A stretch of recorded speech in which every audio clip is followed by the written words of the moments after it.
നമസ്കാരം. ഹലോ ഡോക്ടറിലേക്ക് സ്വാഗതം. തോൾവേദന പലരെയും അലട്ടുന്ന ആരോഗ്യ പ്രശ്നമാണ്. തോൾവേദന പല കാരണങ്ങൾ കൊണ്ടുവരാം. ഈ വിഷയമാണ് ഹലോ ഡോക്ടർ ഇന്ന് സംസാരിക്കുന്നത്. പ്രേക്ഷകരുടെ സംശയങ്ങൾക്ക് മറുപടി നൽകുന്നത് Pathanamthitta Adoor Lifeline multi speciality ഹോസ്പിറ്റലിലെ consultant orthopaedics surgeon doctor K പ്രവീണാണ്. നമസ്കാരം ഡോക്ടർ. ഹലോ ഡോക്ടറിലേക്ക് സ്വാഗതം. നമസ്കാരം ഡോക്ടർ, ആദ്യം തന്നെ ചോദിക്കുകയാണ്, തോൾവേദന ഉണ്ടാകാനുള്ള പ്രധാന കാരണങ്ങൾ എന്തൊക്കെയാണ്?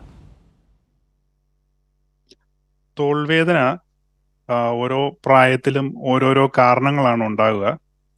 സാധാരണ ചെറു പ്രായത്തിൽ, അതായത് നമ്മളൊരു 20, 30, 40 വയസ്സ് വരെയുള്ള ആൾക്കാരിൽ നമ്മൾ കൂടുതൽ ജോലി ചെയ്യുന്ന ഭാഗമായിട്ടും അല്ലെങ്കിൽ സ്പോർട്സ് ആൾക്കാരാണെങ്കിൽ എറിയുന്ന സ്പോർട്സ്, ജാവലിൻ അല്ലെങ്കിൽ അതുപോലെ സ്മാഷ് കളിക്കുന്ന റാക്കറ്റ് സ്പോർട്സ്, ബാഡ്മിന്റൺ, വോളിബോൾ അങ്ങനെയൊക്കെ കളിക്കുന്ന ആൾക്കാർക്ക് കൂടുതലും പേശികളുടെ വലിവ് മൂലം ഉണ്ടാകുന്ന വേദന ഉണ്ടാകാൻ സാധ്യതയുണ്ട്.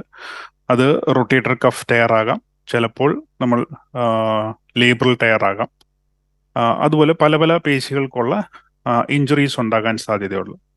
പിന്നെ ഉള്ളത് നമ്മൾ തെറ്റിപ്പോകുന്ന തോള് ഡിസ്ലൊക്കേഷൻ ഉണ്ടാകുന്ന ആൾക്കാർക്ക് ലേബ്രൽ ഇഞ്ചുറീസ് വന്നിട്ട് തോൾ വേദന ഉണ്ടാകാൻ സാധ്യതയുണ്ട്. പിന്നെ വരുന്നത് കുറച്ചുകൂടെ പ്രായം ചെന്ന ആൾക്കാർക്ക് ഡീജനറേറ്റീവ് ചേഞ്ചസ്, അത് ചിലപ്പോൾ ഫ്രോസൺ ഷോൾഡർ പോലെ വരാം, അല്ലെങ്കിൽ റൊട്ടേറ്റർ കഫ് ടയർ വന്നിട്ട് അത് ചികിത്സ നേടാതെ കുറെ നാൾ കഴിയുമ്പോഴത്തേക്കിന് തേയ്മാനം വരുന്ന പോലെ വരാം. ചില ആൾക്കാർക്ക് കഴുത്തിന്റെ വേദന തോളിലോട്ട് വരുന്നതും ആകാം. ചിലവർക്ക് തോളിലെ പേശികളുടെ പിടുത്തം കാരണം വരാം. അങ്ങനെ പല പല കാരണങ്ങൾ പല പല ഏജ് ഗ്രൂപ്പിൽ ഉണ്ടാകാൻ കാരണങ്ങളുണ്ട്. ഡോക്ടർ, അതുപോലെ തന്നെ വിട്ടുമാറാത്ത തോൾവേദനക്കൊപ്പം തോൾ ഭാഗത്ത് നമുക്ക് കല്ലിപ്പും കൈപൊക്കാനാവാത്ത അവസ്ഥയും ഉണ്ടാകുന്നുണ്ട്. ഇത് എന്തുകൊണ്ടായിരിക്കാം? തോളിൽ ഉണ്ടാകുന്ന കല്ലിപ്പ് കൂടുതലും ട്രിഗർ പോയിന്റ്സ് അല്ലെങ്കിൽ മസിലിന്റെ പിടുത്തം കാരണം ആകാനാണ് സാധ്യതയുള്ളത്. തോള് പൊക്കാൻ പറ്റാത്ത അവസ്ഥ അത് കൂടുതലും ഫ്രോസൺ ഷോൾഡർ അല്ലെങ്കിൽ ഡയബറ്റിസ് അല്ലെങ്കിൽ കൊളസ്ട്രോൾ അതുപോലെ കുറെ അസുഖങ്ങൾ കാരണമായിട്ടും തോള് ഉപയോഗിക്കാതെ കുറെ നാൾ വെക്കുന്നവർക്കും തോള് ഒട്ടിപ്പോകുന്ന ഒരു അസുഖമാണ് ഈ ഫ്രോസൺ ഷോൾഡർ അല്ലെങ്കിൽ അഡ്ഹസീവ് ക്യാപ്സുലൈറ്റിസ് എന്ന് പറയുന്നത്. ഇത് രണ്ടുമാണ് ഏറ്റവും കൂടുതൽ ഉണ്ടാകുന്ന കാരണങ്ങൾ. അതുപോലെ തന്നെ ഇതുമായി ബന്ധപ്പെട്ടതാണ്, ഭാരം എടുക്കാനാകാത്ത ഒരു സാഹചര്യം ഉണ്ടാവുന്നില്ലേ തോൾവേദന ഉണ്ടാകുന്ന സാഹചര്യത്തിൽ?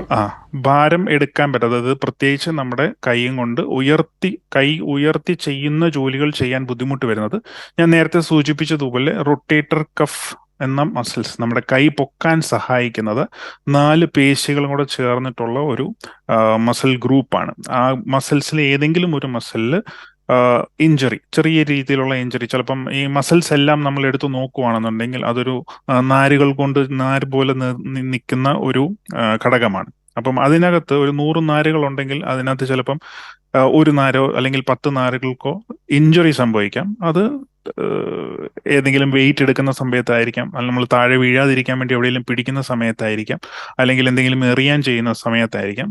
എന്തെങ്കിലും ഒരു കാരണത്താൽ ഒരു ഇഞ്ചുറി സംഭവിക്കും. ആ പേശികൾക്ക് അതിന്റെ ഫങ്ഷൻ അല്ലെങ്കിൽ അതിന്റെ ഒരു ബലം കറക്റ്റായിട്ട് ചെയ്യാൻ പറ്റാത്ത അവസ്ഥ വരികയും അതിനകത്ത് നീര് ഇങ്ങനെ വന്ന് കിടക്കുകയും ചെയ്യുമ്പോഴാണ് പർട്ടിക്കുലർ ചില പൊസിഷൻ, ചിലർക്ക് കൈ മുന്നോട്ട് പൊക്കുന്നതിലായിരിക്കാം, ചിലർക്ക് കൈ പിന്നോട്ട് ചെയ്യുന്നതിലായിരിക്കാം, ചിലർക്ക് മുടിയൊക്കെ ചെയ്യുന്നത് അങ്ങനെ, അല്ലെങ്കിൽ എറിയുന്നത്, അങ്ങനെ കുറെ പർട്ടിക്കുലർ പൊസിഷൻസിൽ മാത്രമായിട്ട് വേദന വരുന്നത്. അത് ഈ കൈ പൊക്കാൻ അല്ലെങ്കിൽ ബുദ്ധിമുട്ടായിട്ട് വരും. ആ ഒരു പർട്ടിക്കുലർ പൊസിഷനിൽ നമ്മൾ കൈ എടുത്ത് പൊക്കുകയോ ഭാരം പൊക്കുകയോ ചെയ്യുമ്പോഴത്തേക്കിനും വേദനയായിട്ട് വരാനും സാധ്യതയുണ്ട്. ഡോക്ടർ, അതുപോലെ തന്നെ ഈ തോൾവേദന ഗുരുതര രോഗങ്ങളുടെ ലക്ഷണമാകുന്നത് എപ്പോഴാണ്? കഠിനമായ വേദന അനുഭവപ്പെടുന്ന സാഹചര്യത്തിൽ ഇതൊരു ഗുരുതരമായ രോഗലക്ഷണമാകാൻ സാധ്യതയുണ്ടോ? ഗുരുതരം എന്ന് പറഞ്ഞു കഴിഞ്ഞാൽ നമ്മുടെ കഴുത്തിൽ സംഭവിക്കുന്ന എന്തെങ്കിലും ഡിസ്കിനുള്ള പ്രോബ്ലംസ് കൂടുതലും കയ്യിലോട്ട് വേദന വരാൻ സാധ്യതയുണ്ട്. അതേപോലെ ചെസ്റ്റ് പെയിൻ MI പോലുള്ള കാര്യങ്ങളും നമ്മുടെ ഷോൾഡറിലോട്ട് പെയിൻ റേഡിയേഷൻ വരാൻ സാധ്യത. അപ്പം തോളിന്റെ വേദന കംപ്ലീറ്റ്ലി തോള് കൊണ്ട് മാത്രമാകണം എന്നില്ല. വേറെ ഉള്ള സ്ഥലങ്ങൾ, ഈവൻ ഡയഫ്രമാറ്റിക് പാൽസി അതുപോലുള്ള സ്ഥലങ്ങൾ, ചെസ്റ്റ് പെയിന്, നെക്ക് പെയിന്, അങ്ങനെ പല സ്ഥലങ്ങളിൽ നിന്നുള്ള വരുന്ന വേദനകൾ ചിലപ്പോൾ ഒരു ഗുരുതരം, നമുക്ക് തോളാണെന്ന് വിചാരിക്കാം, പക്ഷെ മറ്റുള്ള കാര്യങ്ങളും കൂടെ നമ്മളത് റൂൾ ഔട്ട് ചെയ്യേണ്ടി വരും. തോളിനകത്ത് ഏറ്റവും കൂടുതൽ പ്രശ്നം വരുന്നത് ഒന്ന് കൈ ഒട്ടിപ്പോകുന്ന രീതിയിൽ, അതായത് കൈ പുറകിലോട്ടൊന്നും തിരിക്കാൻ പറ്റാതെ രാത്രി ഉറങ്ങാൻ പറ്റാത്ത പോലുള്ള വേദനകൾ. പിന്നെ വരുന്നത് റൊട്ടേറ്റർ കഫ് ഇഞ്ചറീസ് ആണ്. നമ്മുടെ പേശികൾ നമ്മൾ വിട്ടുപോകുന്നത് കൊണ്ട് അവിടെ ഫങ്ഷൻ പ്രോപ്പറായിട്ട് നടക്കാതെ വരുമ്പോഴാണ്. അത് രണ്ടുമാണ് തോളിനകത്തുള്ള ഗുരുതരമായി എന്ന് പറയാൻ കുറച്ചുകൂടെ സാധ്യത. കാരണം അത് ചികിത്സ പ്രോപ്പറായിട്ട് എടുത്തില്ലെങ്കിൽ ഭാവിയിൽ അതൊരു ബുദ്ധിമുട്ടായി വരും. നമ്മുടെ കൈ ഉപയോഗിക്കാൻ തന്നെ ബുദ്ധിമുട്ടായി വന്നേക്കാവുന്ന സാഹചര്യങ്ങളാണ്. ഇത് നേരത്തെ കണ്ടുപിടിച്ച് ചികിത്സിക്കുവാണെങ്കിൽ ഒരു ഗുരുതര അവസ്ഥയിലോട്ട് പോകാതെ തന്നെ നമുക്ക് അതിനെ ട്രീറ്റ് ചെയ്യാൻ സാധിക്കും. ഡോക്ടർ പറഞ്ഞതുപോലെ തന്നെ ഈ വേദന ശരീരത്തിന്റെ മറ്റു ഭാഗങ്ങളിലേക്ക് പടരുമ്പോൾ ശ്രദ്ധിക്കേണ്ട കാര്യങ്ങൾ എന്തൊക്കെയാണ്? വേദന കൂടുതലും തോളിന്റെ വേദന, നമ്മളുടെ തോൾ മസിലുകൾക്ക് വേദന വരുമ്പോഴത്തേക്കിനും അത് കോമ്പൻസേറ്റ് ചെയ്യാൻ വേണ്ടി അതിന്റെ ജോലി വേറൊരു ജോയിന്റിലോട്ട്, വേറെ മസിലിലോട്ട് ചെല്ലാനാണ് സാധ്യതയുള്ളത്. കൂടുതലും എൽബോ മസിൽസ് അല്ലെങ്കിൽ കയ്യിലുള്ള മസിൽസിലോട്ടാണ് കൂടുതലും തോളിന്റെ ഫങ്ഷൻ മറ്റുള്ള പേശികൾ ചെയ്തു തുടങ്ങും. അപ്പം കൂടുതലും കൈക്കുഴയ്ക്കുള്ള വേദനയായിട്ട് പിന്നെ അത് മാറാൻ സാധ്യതയുണ്ട്. കൂടുതലും ടെന്നീസ് എൽബോ ഉണ്ടാകുന്ന ആൾക്കാർ ചിലപ്പം തോളിൽ നിന്നായിരിക്കും ആദ്യം വേദന സ്റ്റാർട്ട് ചെയ്ത് അത് പ്രോപ്പറായിട്ട് ട്രീറ്റ്മെന്റ് എടുക്കാത്തതുകൊണ്ട് ഇങ്ങനെ വരാൻ സാധ്യതയുണ്ട്. പിന്നെയുള്ളത് ഈ പറഞ്ഞതുപോലെ തോളിൽ നിന്ന് ബാക്കിലോട്ട് upper back muscles over functioning ആയിട്ട് അതിന്റെ ഡിസ്ഫങ്ഷൻ ഒക്കെ വരാനും സാധ്യതയുണ്ട്. ഡോക്ടർ, അതുപോലെ തന്നെ ചില സാഹചര്യങ്ങളിൽ പെട്ടെന്നുണ്ടാകുന്ന തോൾവേദനയ്ക്കും തളർച്ചയ്ക്കും കാരണം എന്താണ്? വേദനയും തളർച്ചയും രണ്ടും വ്യത്യസ്തമാണ്. തോൾ വേദന പെട്ടെന്നുണ്ട്, ഒറ്റ രാത്രി കൊണ്ടുണ്ടാകുന്ന തോൾ വേദന ഒന്നെങ്കിൽ അത് എവിടെയെങ്കിലും തട്ടുവോ മുട്ടുവോ അങ്ങനെ എന്തെങ്കിലും ചെയ്ത് ഫ്രാക്ചേഴ്സ് ഉണ്ടെങ്കിൽ പെട്ടെന്നൊരു വേദന ഉണ്ടാകാൻ സാധ്യതയുണ്ട്. രണ്ടാമതൊരു കാരണം വരുന്നത് എന്തെങ്കിലും ഷോൾഡറിൽ കാൽസിഫിക്കേഷൻസ്, അതായത് കാൽസിഫിക്കേറ്റ് ടെൻഡിനൈറ്റിസ് എന്ന് പറയുന്ന ഒരു അവസ്ഥയുണ്ട്. ആ അവസ്ഥ നമ്മൾ പെട്ടെന്ന് രാത്രി എഴുന്നേറ്റ് രാവിലെ എഴുന്നേൽക്കുമ്പോഴത്തേക്കിന് ചിലപ്പം ഭയങ്കര സിവിയർ വേദന, നമുക്ക് കൈയൊന്നും പൊക്കാൻ പറ്റാത്തൊരവസ്ഥയിലോട്ട് വരാൻ സാധ്യതയുണ്ട്. ഇത് രണ്ടുമാണ് പെട്ടെന്നുണ്ടാകുന്ന തോള് വേദനയ്ക്കുള്ള കാരണം. തോൾ വീക്ക്നെസ്, ബലക്കുറവ് ഉണ്ടാകാനുള്ള കാരണം ഒന്ന് ഈ പറയുന്ന പോലെ നമ്മുടെ പേശികൾ വിട്ടുപോകുന്ന ഒരു സാഹചര്യം. അത് കുറേ നാളായിട്ട് തോളുവേദനയുള്ള ഒരാളാണെന്നുണ്ടെങ്കിൽ പെട്ടെന്ന് ഒരു ദിവസം രാത്രി കൊണ്ട് തന്നെ ഇത് സംഭവിക്കാം. ഇനിയുമല്ല, ഇതുപോലെ എവിടെയെങ്കിലും ഒരു വീഴ്ചയ്ക്ക് ശേഷമോ ഇതിന് ശേഷമോ കൈക്ക് വേദന ഉണ്ടായിരുന്നു, ഒരു 10 ദിവസമൊക്കെ കഴിയുമ്പോഴത്തേക്കിന് കൈ പൊക്കാൻ ബുദ്ധിമുട്ടായിട്ട് വരാനും സാധ്യതയുണ്ട്. പിന്നെയുള്ളത് കഴുത്തിൽ നിന്ന് വരുന്ന ഡിസ്കുകൾക്കുള്ള പ്രോബ്ലം കാരണം മസിൽസിന് വീക്ക്നെസ് വന്നു കഴിഞ്ഞാലും കൈ പൊക്കാൻ ബുദ്ധിമുട്ടായി വരാം. ഡോക്ടർ, നമ്മളോടൊപ്പം ഒരു പ്രേക്ഷകയുണ്ട്, കാസർഗോഡ് നിന്ന് നിഷ. നിഷ, ഡോക്ടറോട് ചോദിക്കാം.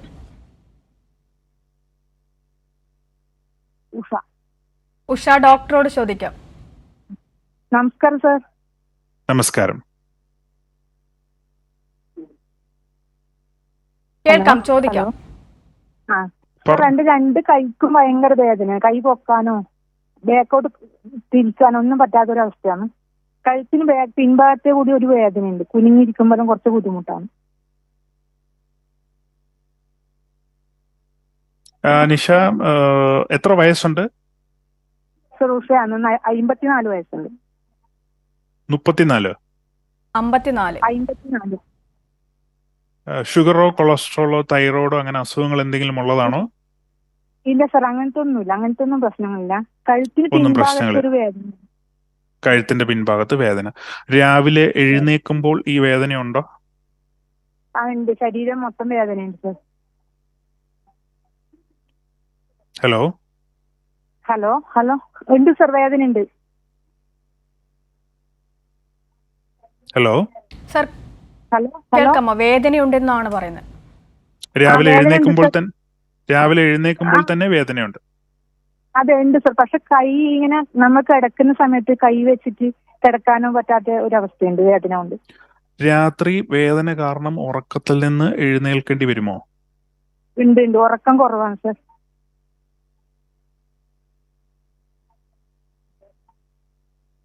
ഹലോ ഡോക്ടർ, ഉറക്കം കുറവാണെന്നാണ് ഉഷ പറയുന്നത്. ഹലോ ഡോക്ടർ, കേൾക്കാമോ? ഹലോ, രാത്രി ഉറക്കത്തിൽ നിന്ന് എഴുന്നേൽക്കേണ്ടി വരുന്ന വേദനയാണോ? അതെ സർ, അതെ. ഡോക്ടർ, രാത്രി ഉറക്കക്കുറവുണ്ടെന്നാണ് ഉഷ പറയുന്നത്. ഓക്കെ. അപ്പം കൂടുതലും തോളിന്റെ മസിൽസ്, അതായത് നമ്മുടെ കഴുത്തിനും തോളിനോടും ചേർന്നിട്ട് വരുന്ന ഈ മസിൽസിന്റെ ഓവർ യൂസ്, അതിന്റെ അധികം ഉപയോഗം കാരണം ഇതിനകത്ത് മസിലുകൾക്ക് വരുന്ന നീർക്കെട്ടും അത് കാരണം വരുന്ന വേദനയാണെന്നാണ് എനിക്ക് മനസ്സിലാവുന്നത്. അത് ഉപയോഗ രീതിയിൽ നിന്നായിരിക്കണം കൂടുതലും ആ വേദന വരുന്നത്. അപ്പം കൂടുതലും നമ്മൾ ഈ വീട്ടുജോലി അല്ലെങ്കിൽ അങ്ങനെ ഓഫീസ് വർക്കൊക്കെ ചെയ്യുന്ന ആൾക്കാരാണെങ്കിൽ, കമ്പ്യൂട്ടർ ഒത്തിരി യൂസ് ചെയ്യുന്നവരാണെങ്കിൽ, നമ്മുടെ തോൾ ഭാഗം ഒത്തിരി ഫ്രണ്ടിലോട്ട് ഇങ്ങനെ നിന്ന് ഉപയോഗം ചെയ്യുന്ന ആൾക്കാർക്ക് ഇങ്ങനെ വരാം. വീട്ടിലെ ആൾക്കാരാണെന്നുണ്ടെങ്കിൽ ചിലപ്പം പാത്രം കഴുകാനൊക്കെ ആണെന്നുണ്ടെങ്കിലും തോള് ഇങ്ങനെ നിൽക്കുന്നതിന് പകരം തോള് ഒത്തിരി മുന്നോട്ട് വന്നിട്ടായിരിക്കാം നമ്മൾ പാത്രം കഴുകാനൊക്കെ കൈ മുന്നോട്ടൊക്കെ വെക്കുന്നത്. അപ്പം അങ്ങനെ ചെയ്യുന്ന ആൾക്കാർക്കെല്ലാം ഈ സൈഡിലത്തെ പേശികൾക്ക് വലിവ് കൂടുതൽ വരും. അതായത് അതിന്റെ അലൈൻമെന്റ്, അപ്പൊ ഇങ്ങനെ നിൽക്കേണ്ട ഷോൾഡർ ഇങ്ങനെ വരുമ്പോഴത്തേക്കിനും അതിന്റെ അലൈൻമെന്റ് മാറുകയാണ്. ഈ അലൈൻമെന്റ് മാറി നിന്ന് പ്രവർത്തിക്കുന്ന പേശികൾക്ക് സ്ട്രെയിൻ കൂടുതൽ വരും. അതുകൊണ്ടാണ് ആ പെയിൻ കൂടുതലും ഉണ്ടാക്കാനുള്ള കാരണം അതാണ്. ഇപ്പം വന്നിരിക്കുന്ന കണ്ടീഷൻ മസിലുകൾക്കുള്ള സ്ട്രെയിൻ ആണ്. മരുന്നുകളും ചൂടും ഒക്കെ, മരുന്നുകൾ കഴിച്ചു കഴിഞ്ഞാൽ ആ മസിലിന്റെ സ്ട്രെയിൻ ഒക്കെ കുറച്ചൊന്ന് കുറയും. ചൂട് വെക്കുവാണെന്നുണ്ടെങ്കിൽ കുറച്ചുകൂടെ ഒന്ന് റിലാക്സ് ചെയ്യാൻ പറ്റും. പക്ഷേ ബേസിക് കാരണമായ ആ ഷോൾഡറിന്റെ പൊസിഷൻ എപ്പോഴും മെയിൻറ്റെയിൻ ചെയ്ത് ജോലികൾ ചെയ്യുക എന്നുള്ളതാണ് ദീർഘകാലത്തിൽ നമുക്ക് ശാശ്വതമായിട്ടുള്ള ഒരു പരിഹാരം അതിന് കിട്ടുള്ളൂ. ശരി ഡോക്ടർ, ഉഷയ്ക്ക് മനസ്സിലായെന്ന് തോന്നുന്നു. ഡോക്ടർ, തോൾവേദന പലപ്പോഴായി 40-50 വയസ്സിന് മുകളിലുള്ളവർക്കാണ് കാണാറുള്ളത് കൂടുതലായും. പക്ഷേ ഇപ്പോൾ തോൾവേദന യുവജനങ്ങളിലും കൂടുതലായി കാണുന്നുണ്ട്. അത് എന്തുകൊണ്ടാണ്? യുവജനങ്ങളിൽ കാണുന്ന തോൾവേദന കൂടുതലും മസിലുകൾക്ക് വരുന്ന ഒരു നീർക്കെട്ട് തന്നെ ആയിരിക്കണം കാരണം. പിന്നെ വേറെ ഒരു സെറ്റ് ഓഫ് ആൾക്കാർ വരുന്നത് തോള് തെന്നിപ്പോകുന്ന അല്ലെങ്കിൽ തോള് തെറ്റുന്ന അസുഖം ഉള്ളവർക്കും തോൾവേദന വരാൻ സാധ്യതയുണ്ട്. യുവജനങ്ങൾ ഇപ്പോൾ കൂടുതലും സ്പോർട്സ് ആക്ടിവിറ്റീസ് കൂടുതൽ വന്ന് ചെയ്യുന്നുണ്ട്. അതുകൊണ്ട് തന്നെ സ്പോർട്സ് സംബന്ധമായിട്ടുള്ള ഇഞ്ചുറീസ് ഉണ്ടാകാൻ ചാൻസസ് കൂടുതലാണ്. ബാഡ്മിൻ്റൺ, വോളിബോൾ അതുപോലുള്ള ആക്ടിവിറ്റീസ് ചെയ്യുന്നവർക്കാണ് ഏറ്റവും കൂടുതൽ ഉണ്ടാകാൻ സാധ്യതയുള്ളത്. പിന്നെ അല്ലാതെ നമ്മൾ എറിയുന്ന ആക്ടിവിറ്റീസ് എന്തെങ്കിലും ഉണ്ടെങ്കിൽ അവർക്കും കൂടുതൽ ഇത് വരാൻ സാധ്യതയുണ്ട്. അതികഠിനമായി ഇപ്പം ജിമ്മിലൊക്കെ പോകുന്ന ആൾക്കാരാണെങ്കിൽ അതികഠിനമായിട്ടുള്ള വെയിറ്റുകൾ എടുക്കുകയും അതൊരു ഫോൾട്ടി ടെക്നിക്ക് വരുമ്പോഴത്തേക്കിനും ഒരു തോളിൽ ഇഞ്ചുറി പ്രോൺ ആയിട്ട് വരും, ഇഞ്ചുറി ഉണ്ടാകാനുള്ള സാധ്യതയുണ്ട്. ഇതൊക്കെയാണ് യങ്ങർ ഏജിൽ കുറച്ചുകൂടെ യങ്ങർ ഏജസിലുള്ള ആൾക്കാർക്ക് തോൾവേദന വരാനുള്ള കാരണം. ഡോക്ടർ, നമ്മളോടൊപ്പം ഒരു പ്രേക്ഷകയുണ്ട്, ചങ്ങനാശ്ശേരിയിൽ നിന്ന് വത്സല. ഡോക്ടറോട് ചോദിക്കാം. ഹലോ ഡോക്ടറെ, എനിക്ക് ഈ ഷോൾഡറിനൊക്കെ ഭയങ്കര വേദനയാണേ. ഹലോ കേൾക്കാം, പറഞ്ഞോളൂ. എനിക്ക് ഷോൾഡറിന് ഭയങ്കര വേദന. വലത് കൈ കൊണ്ട് ഈ ബ്ലൗസ് പോലും ഇങ്ങനെ ഇടാനുള്ള മേല അതുപോലെ ഭയങ്കര വേദന. അതുപോലെ രാവിലെ എഴുതിയേക്കുമ്പോൾ വിരലൊക്കെ മടങ്ങത്തില്ല, ഭയങ്കര വേദന. എന്നാണെന്ന് അറിയത്തില്ല. എനിക്ക് കാലൊക്കെ നടക്കുമ്പോൾ വലിയ അമ്മമാർ വെളിയിട്ട് വരുന്ന പോലെയാണ് ഞാൻ നടക്കുന്നത്. എനിക്ക് പള്ളക്കൊക്കെ ഭയങ്കര വേദനയാ. വത്സല, എത്ര വയസ്സുണ്ട്? എനിക്കിപ്പോ 60 വയസ്സുണ്ട്. ഷുഗർ, കൊളസ്ട്രോൾ, തൈറോയിഡ് അങ്ങനെ അസുഖങ്ങൾ എന്തെങ്കിലും ഉള്ളതാണോ? ഇങ്ങനെ എനിക്ക് മാർച്ച് 21 ഒരു ഓപ്പറേഷൻ ഉണ്ടായിരുന്നു, ബ്ലാഡർ ഇങ്ങനെ വരുന്നത്. അപ്പൊ അന്നേരത്തെ ടെസ്റ്റ് ചെയ്തപ്പോൾ ഒരു കുഴപ്പവും ഇല്ലായിരുന്നു. അപ്പോൾ തോളിന് വേദന, അതേപോലെ തന്നെ കൈ ജോയിന്റ്, കൈ പൊക്കാൻ മേല. എത്ര നാളായിട്ട് ഈ ബുദ്ധിമുട്ടുണ്ട്? കുറെ നാളായിട്ടുണ്ട്. ഒരു ഏകദേശം ഒരു സമയം പറയാമോ? ഒരു 1.5 കൊല്ലമൊക്കെ ആയി. പിന്നെ നമ്മള് ബുദ്ധിമുട്ട് കൊണ്ട് ഇങ്ങനെ പിന്നെ ജോലി ചെയ്തൊക്കെ. ഈ വേദന കാരണം രാത്രിയിൽ കൂടുതൽ വേദന ഉണ്ടാകാറുണ്ടോ? രാത്രി വേദന ഉണ്ടായി. ഞാൻ ഇതേ തിരുമ്പ് കൈയും കഴച്ചൊടി ഓയിൽമെന്റ് ഇങ്ങനെ കുട്ടി പോകുന്ന വേദനയാണ്. തലമുടി കെട്ടാൻ ബുദ്ധിമുട്ടുണ്ടോ? ഇല്ല, തലമുടി കെട്ടാൻ അങ്ങനെ വലിയ ബുദ്ധിമുട്ടുണ്ട്. പുറകിലോട്ട് പതുക്കെ വെക്കാൻ പാടാ. പൊങ്ങ ഇങ്ങനെ ചുറ്റാൻ പാടാ. അതെ, ഇപ്പം ബ്ലൗസ് ഒക്കെ ഇടാനും കൈ പുറകിലോട്ട് തിരിയാനാണ് ഇപ്പം ബുദ്ധിമുട്ട് കൂടുതലായിട്ടും വന്നിട്ടുള്ളത് അല്ലേ? ബ്ലൗസിന്റെ കൈ ഒന്നും ഇടാനൊക്കെ വലിയ പാടെനിക്ക്. പാടായിട്ട് വന്നിട്ടുണ്ട്. ഓക്കെ. ഉം. ഇത് ഒരു ഏർലി ഇനീഷ്യൽ സ്റ്റേജസ് ഒരു ഫ്രോസൺ ഷോൾഡറിലോട്ട് പോകുന്നത് പോലെയാണ് തോന്നുന്നത്. ഈ നേരത്തെ എൻ്റെ അടുത്ത് സൂചിപ്പിച്ചു കാലില് വേദനയുണ്ട്, കൈകൾക്ക് ജോയിന്റുകൾക്ക് വേദനയുണ്ടെന്നൊക്കെ സൂചിപ്പിച്ചായിരുന്നു. ഈ രാവിലെ എഴുന്നേൽക്കുമ്പോഴേ കൈ മടക്കാനും നിവർത്താനൊക്കെ ബുദ്ധിമുട്ടുണ്ടോ? ബുദ്ധിമുട്ടാ. കൈ വിരൽ ഇങ്ങനെ ഇരിക്കും. ഞാൻ കുറെ നേരം അവിടെ എഴുതിട്ടിരുന്നുണ്ട്. തുടയിലോട്ട് കൈ വെച്ചോണ്ട് ഇങ്ങനെ തിരുമോ. കുറെ നേരം തിരുമേന് ശേഷമാണ് കൈ ഇങ്ങനെ പറഞ്ഞോളൂ. കൈ തിരുമേന് ശേഷമാണ് പതുക്കെ കൈ ഇങ്ങനെ മടക്കാനും നിവർക്കാനും കുറെ നേരം ചെയ്തതിന് ശേഷം ഞാൻ എണ്ണിച്ച് വരുന്നത്. ഓക്കെ. കയ്യില് പെരുപ്പ്, പുകച്ചില്, മിന്നല് അങ്ങനെ എന്തെങ്കിലും ഉണ്ടോ? പെരുപ്പുണ്ട്. നമ്മള് പറഞ്ഞില്ലേ കൈയുടെ അസ്ഥിയുടെ അവിടെ, എനിക്ക് ആ കൈയുടെ അവിടെ നിന്ന് താഴോട്ട് കൈയുടെ പത്തിയോടൊക്കെ ഈ മുട്ടുകൈയുടെ അവിടെ ഒക്കെ ഭയങ്കര പുകച്ചിൽ പോലെയൊക്കെ ഉണ്ട്. പുകച്ചില് പോലെ വരുന്നുണ്ട്. ഓക്കെ. വാദത്തിന്റെ എന്തെങ്കിലും ഒരു ടെസ്റ്റ് ചെയ്തിട്ടുണ്ടോ? അങ്ങനൊന്നും ചെയ്തിട്ടില്ല ഡോക്ടറെ. ഇല്ല. പല ജോയിന്റുകൾക്കുള്ള ഒരു ബുദ്ധിമുട്ട്, കൈയിലെ വിരലുകൾ രാവിലെ എഴുന്നേൽക്കുമ്പോൾ മടക്കാനൊക്കെ പാട്, ഒരു പുകച്ചിൽ പോലുള്ളൊരു ബുദ്ധിമുട്ട്, തോളുവേദന, ഇങ്ങനെ പല ജോയിന്റിലുള്ളതെല്ലാം ഒരു വാദത്തിന്റെ ഒരു ലക്ഷണം പോലെയാണ് തോന്നുന്നത്. ചില ആൾക്കാർക്ക് നമ്മുടെ യൂറിക് ആസിഡ് കൂടിയാലും തൈറോയിഡിന്റെ അസുഖങ്ങൾ വന്നാലും വൈറ്റമിൻ ഡി കുറഞ്ഞാലും ഒക്കെ ഇതുപോലെ തന്നെ വരാൻ സാധ്യതയുണ്ട്. അപ്പോൾ കുറച്ച് രക്തപരിശോധനകൾ ചെയ്ത് ഇത് ഇങ്ങനത്തെ എന്തെങ്കിലും അസുഖങ്ങൾ ഉണ്ടോ എന്ന് നോക്കേണ്ടതായിട്ടിരിക്കുന്നു. അതിനനുസരിച്ചിട്ടാണ് ട്രീറ്റ്മെന്റ് പോകുന്നത്. ഡോക്ടർ വത്സലേക്ക് മനസ്സിലായെന്ന് ഒരു തോന്നുന്നു. റുമറ്റോളജി ഡോക്ടറെയോ കാണേണ്ടതായിട്ടുണ്ടെന്നാണ് മനസ്സിലാവുന്നത്. ശരി ഡോക്ടർ, വത്സലേക്ക് മനസ്സിലായെന്ന് തോന്നുന്നു. ഡോക്ടർ, അതുപോലെ തന്നെ തോൾവേദനയ്ക്ക് പരിഹാരം എന്താണ്? ഇപ്പോൾ നൂതന ചികിത്സാ മാർഗങ്ങൾ എന്തൊക്കെയാണ്? തോൾവേദനയുടെ പരിഹാരത്തെപ്പറ്റി പറയുകയാണെന്നുണ്ടെങ്കിൽ ഞാൻ പറഞ്ഞതുപോലെ പല കാരണങ്ങളുണ്ട്. അപ്പം ഓരോ കാരണം, ഇപ്പം ഫ്രാക്ചേഴ്സ് ഒക്കെ ആണെന്നുണ്ടെങ്കിൽ നമുക്ക് പ്ലേറ്റ് ഫിക്സേഷൻ ഉണ്ട്. ഈവൻ കീ ഹോൾ സർജറീസ് പോലും ഇപ്പോൾ സർജറീസ് ഫ്രാക്ചേഴ്സിന് വേണ്ടി ചെയ്യുന്നുണ്ട്.